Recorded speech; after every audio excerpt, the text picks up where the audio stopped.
Okay, what I want to try to do here is try to do kind of take you step by step, simulate how I would talk to a patient like this in a similar situation with an appointment like you've got scheduled. I believe you said, Melanie, that you have a patient scheduled for Thursday. So let me just explain what I would do. I would call the patient.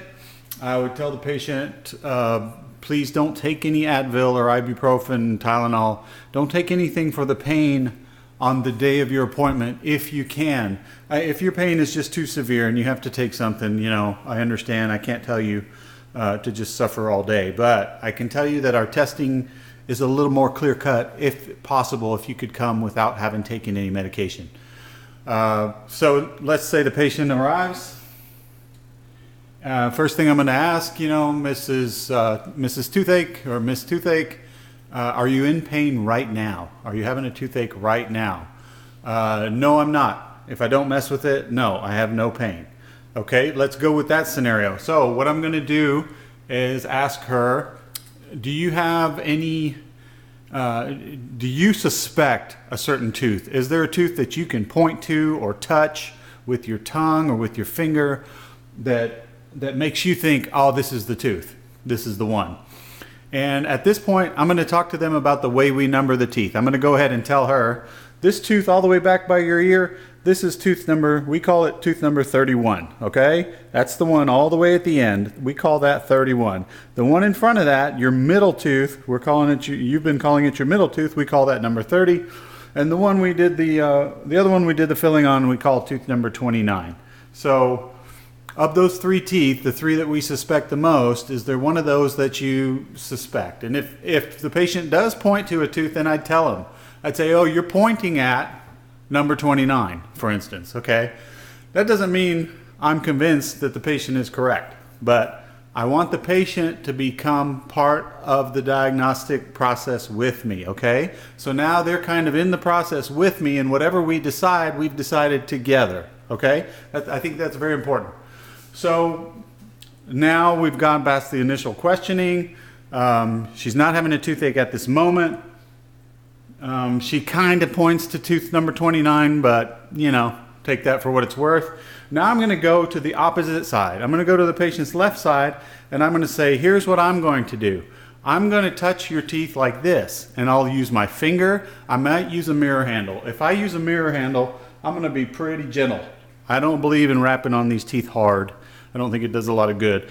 Because if one of these teeth is hot and really sensitive periapically, it doesn't take much for them to feel the difference. So I'm going to go to the other side, and I'm going to tap, and I'll tell her, okay, now these teeth have different numbers, obviously, than the right side, but I'm just going to call them off. Here's 18, tap, tap. Here's 19, tap, tap. Here's 20, tap, tap. Did you notice any difference among those three teeth? Do they all feel about the same? Da-da-da, have a little conversation. And then I'll say, okay, now we're going to go to the side that's bothering you. So here we go. Here's 31, tap, tap. And you're watching and listening for anything she says, obviously. Here's number 30, tap, tap. Here's 29, tap, tap.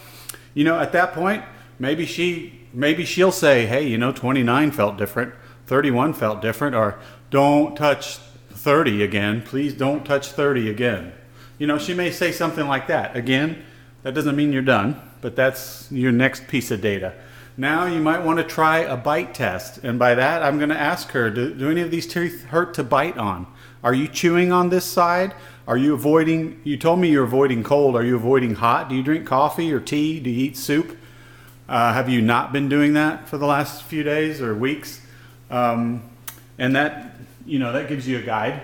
That information is helpful.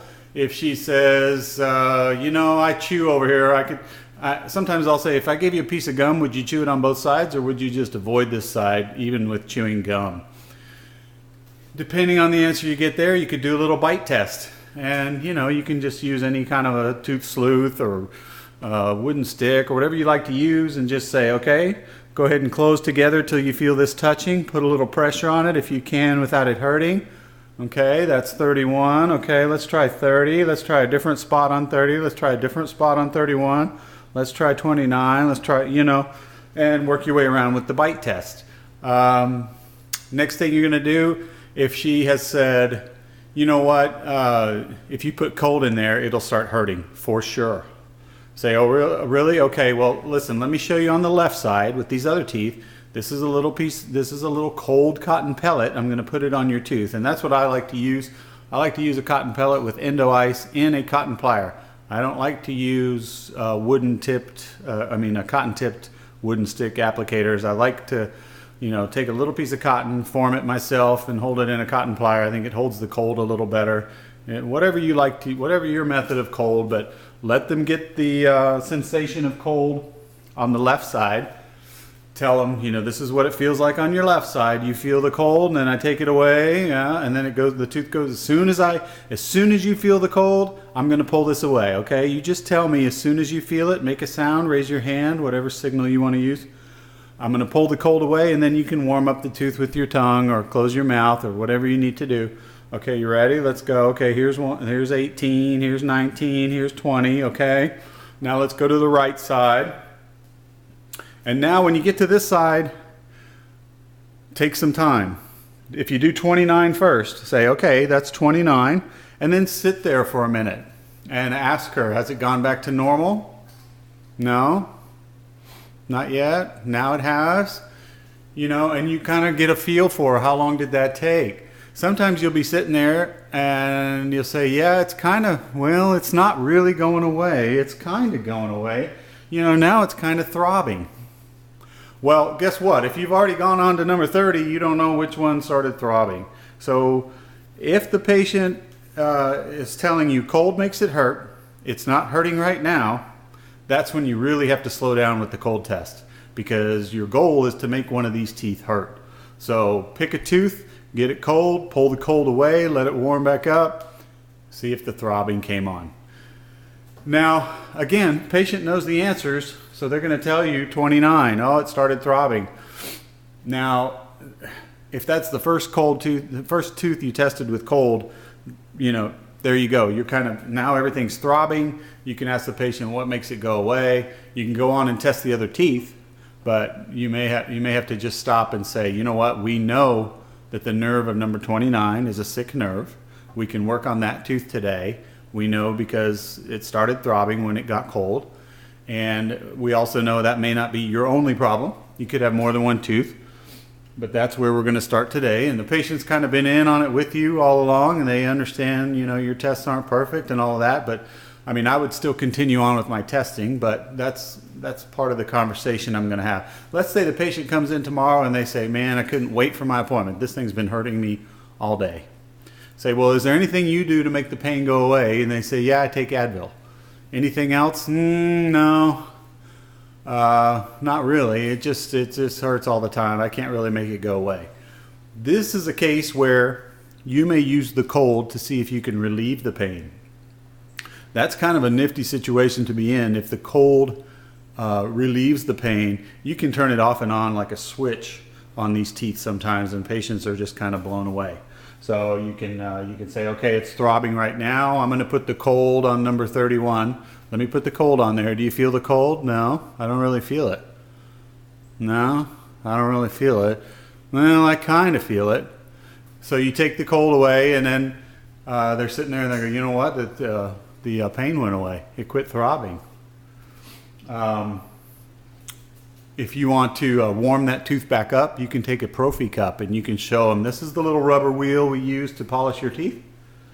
And when you get a cleaning, and I'm going to just run it on this tooth, just create a little friction with the rubber here. I'm just going to warm up that tooth a little bit.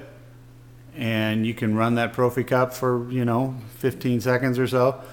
And they may look at you and go, oh, the throbbing's coming back. So anytime you can reproduce the pain or make the pain go away, you've hit a home run. So anyway, that's how I would approach that patient. That'd be the sequencing I do. Like I said, get them involved, and I hope that makes sense and wasn't too wordy. Hope I didn't forget anything. I always think of something after I'm done, but this is what we got for now. Thanks, guys.